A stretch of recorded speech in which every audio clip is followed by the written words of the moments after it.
Standing on the Argentina side of the triple frontier. Paraguay is right over here, Brazil right across the river behind me, and all three countries are close enough to make choosing between them look simple. Online, Paraguay is usually presented as the easy, low-tax winner, and Argentina as the bureaucratic nightmare. But once I started reading the official immigration rules, the story changed. Today, I'm breaking down which country actually has the clearer option for remote workers, what the internet gets wrong, and which one may fit your long-term goals better. Let's get it.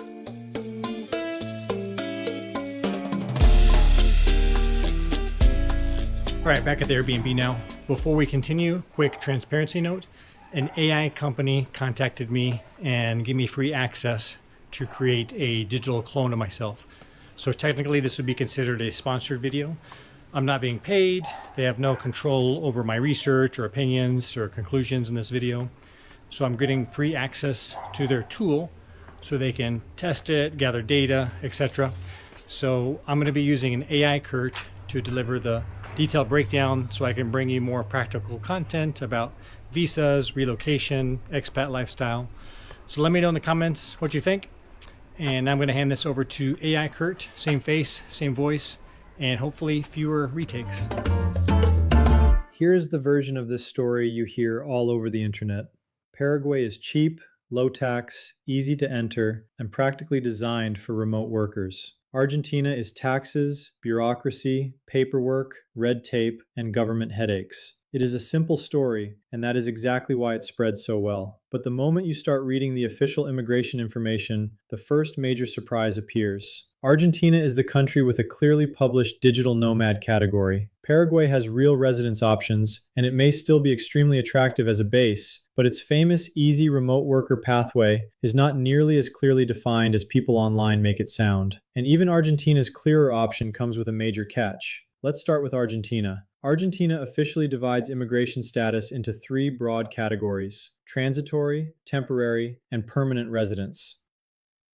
That distinction matters because these categories do not give you the same rights or the same long-term options. Argentina's digital nomad option is classified as a transitory residence. It is intended for people who work remotely for individuals or companies located outside Argentina. The status can be granted for up to 180 days, and it may be renewed for another equal period. So, for the right person, this can potentially provide close to 1 year in Argentina under an official category created specifically for remote work. For someone who wants to spend several months in South America, continue earning foreign income, and test everyday life in Argentina, that is a real advantage. The rules are clearly published, the purpose is clearly described, and the category directly recognizes remote work. That sounds like a decisive victory for Argentina, but here's the catch. A transitory residence is not the same thing as a temporary residence.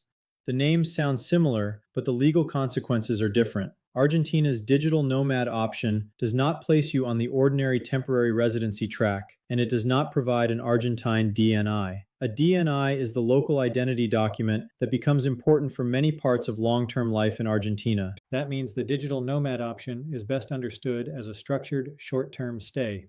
It may be a good way to legally spend an extended period working remotely from Argentina, but it is not automatically a long-term relocation strategy, and it should not be presented as a direct path to permanent residency. This is where a lot of online content mixes together completely different immigration categories. Someone hears the word residency and assumes that every form of residency eventually leads to the same destination. That is not how the system works. Argentina also has another category that appears constantly in expat conversations: rentista residence. People often describe this as though it applies to anyone earning money outside Argentina, but the official description is much narrower. The rentista category is intended for someone supporting themselves through qualifying income from assets, investments, real estate, company ownership, or similar external sources. It specifically excludes normal compensation from personal work. In plain English, earning money online does not automatically make someone a rentista. If your income comes from a salary, freelance services, consulting, coaching, content creation, or other active work, that income may not fit the official rentista definition. This is one of the most important distinctions in the entire video. Foreign income and passive income are not automatically the same thing. Someone can earn every dollar outside Argentina and still not qualify as a rentista if that money is payment for work they personally perform. So Argentina's situation looks like this. For a short-term remote worker, it has a clearly defined official option. For someone seeking a longer-term residence path, the digital nomad category may not be enough. And for someone considering rentista residence, the source and nature of the income matter just as much as the amount. Now let's move to Paraguay. Paraguay absolutely has legitimate immigration and residence categories. Its immigration authority publishes occasional, temporary, and permanent residence options. It also has an immigration office in Ciudad del Este, which is a meaningful practical advantage for anyone living near the triple frontier. You would not necessarily have to travel all the way to Asunción just to begin dealing with the immigration system. That local access is real, but this is where Paraguay's internet reputation begins to outrun the official information. In the current Paraguayan immigration pages reviewed for this research, I could not find a clearly published category specifically called a digital nomad visa for a U.S. remote worker. I also could not verify a clearly published official rentista category that matches the way the term is commonly used in expat groups. That does not mean Paraguay has no residence option for a remote worker. It clearly has temporary and permanent residence structures. What it means is that the process should not be presented as a simple, clearly labeled nomad program when the official information does not currently describe it that way. And this is where the story gets more interesting. Paraguay might still be a very attractive option. The country has long attracted people interested in residence, business opportunities, territorial taxation, lower living costs, and a more flexible regional base. But the right question is not, how quickly can I get Paraguay's easy digital nomad visa? The right question is, which Paraguayan residence category actually fits my citizenship, income, planned activities, and length of stay? That question is less exciting than the promise of a residency hack, but it is also much less likely to lead someone into an expensive mistake. Now let's compare the starting point for someone who is not ready to apply for residence at all. For a U.S. passport holder, both Argentina and Paraguay currently allow tourist or business entry without obtaining a tourist visa in advance for stays of up to 90 days. That creates a realistic opportunity to test the region before making a major commitment. You can visit neighborhoods, you can look at housing, you can check the internet, you can compare transportation, you can experience the weather. You can see how comfortable you feel using Spanish, and most importantly, you can find out whether you actually enjoy living here, because immigration rules are only one part of choosing a country. A country can have an excellent residence program and still be completely wrong for your personality, lifestyle, health needs, budget, or long-term goals. The Triple Frontier gives people a rare opportunity to experience 3 different countries without traveling across the entire continent. Puerto Iguazu is here in Argentina. Foz do Iguaçu is across the border in Brazil. Ciudad del Este is next door in Paraguay. Geographically, the region makes a cross-border lifestyle look incredibly easy. But here is where people can make another dangerous assumption. Living in Paraguay does not give you automatic permission to live or work in Argentina. Having Argentine status does not give you Paraguayan residence. And having status in either country does not automatically give you the right to live in Brazil.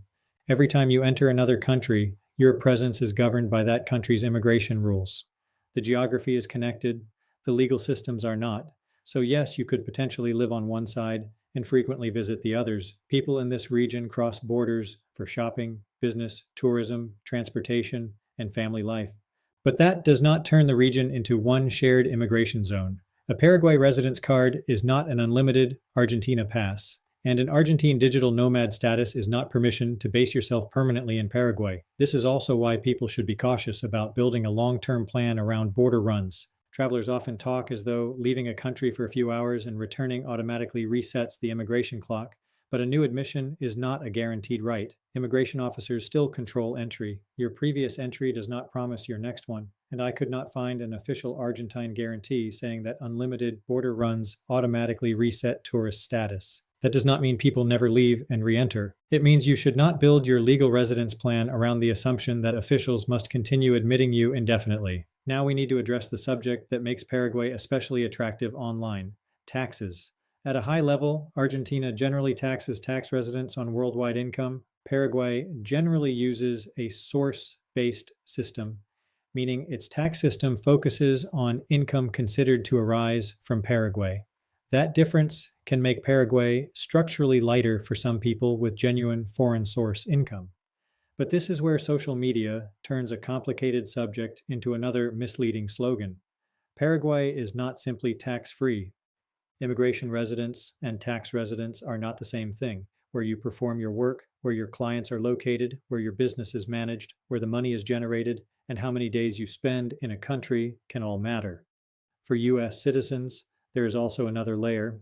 Americans generally remain subject to US tax filing obligations on worldwide income even while living abroad. So moving to Paraguay does not make the IRS disappear. And living in Argentina does not automatically mean that every person will face exactly the same tax result. This part of the decision depends heavily on personal circumstances.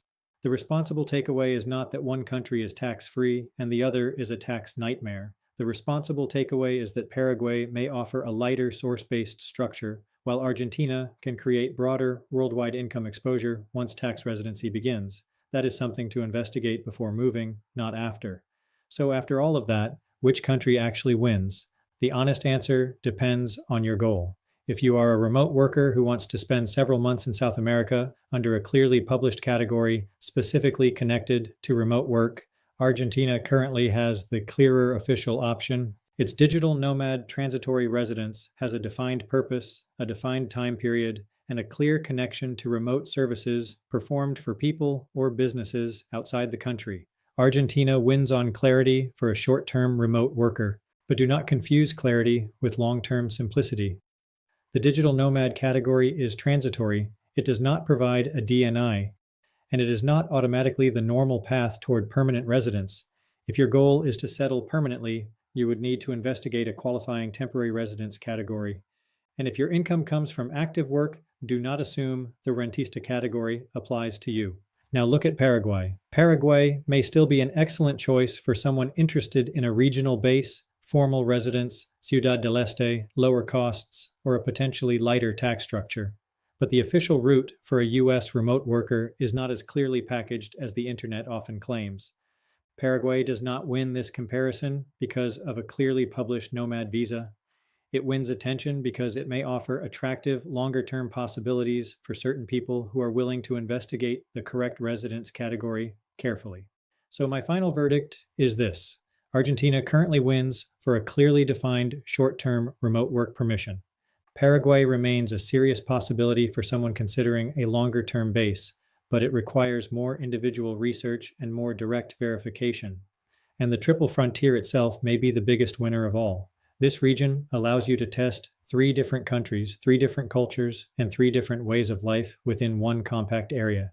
You can see the geography for yourself, you can compare the neighborhoods, you can experience the crossings, you can test the transportation, and you can decide whether the lifestyle works before committing to a legal residence process. The biggest lesson is that the country with the easiest reputation online is not always the country with the clearest official rules. And the country with the clearest short-term option is not necessarily the best long-term home. The smart move is not to chase the easiest headline. The smart move is to understand what each status actually allows, test the country in real life, and choose the path that fits the life you are genuinely trying to build.